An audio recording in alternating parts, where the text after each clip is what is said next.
They've got to move on from Horford or Harris or both. I don't see Al Horford going anywhere because I don't know a team that's going to want to trade for a $30 million guy who puts up 12 points a night. So that leaves out Tobias Harris. I've heard Wizards talk. Harris, Thibault in the 21st pick, potentially another first rounder to Washington for Beal. I think it's pretty unlikely that the Wizards accept because it seems like they're intent on keeping Beal and Wall.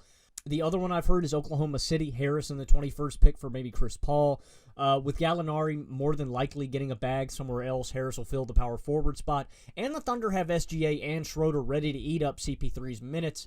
It's another long shot. I think the Thunder really like Chris Paul, so I don't see them moving on from him either, but stranger things have happened. That's what I see on the trade side. Do you see any other potential routes for Harris or Horford?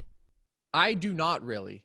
That's the thing. I think that both of the outcomes that you outlined would be incredible for the Sixers. They might become my championship favorite if they had those guys on their rosters, but I just don't see anyone taking on that many more years of Tobias Harris. So to me, then, you have to now, as Elton Brand, be savvy in a way that he has not previously. So I have a whole plan outlined for the Sixers team. I like Shake Milton a lot.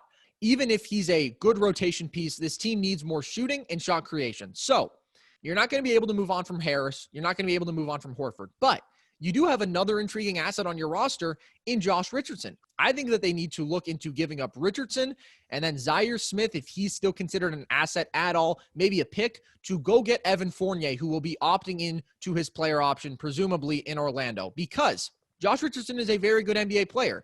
Yes, he brings length, he brings defense, he brings secondary playmaking. He also only shot 34% from three. Fournier is the kind of guy who can get you around 20 a night with incredible efficiency and can be weaponized as that off-ball guy just coming off screens all day and knock down those shots. And I think we see that in that not only is Fournier a better shooter, 47% of his attempts came from deep versus 38% of Richardson's attempts. So I think you let the Magic think, oh, look at Josh Richardson. He has long arms. He can be a secondary playmaker, because it seems like that's literally all they ever want. And then you get yourself an actual weapon in Evan Fournier who can punish teams for collapsing on your dynamic interior presences, who can open up the floor beyond Furkan,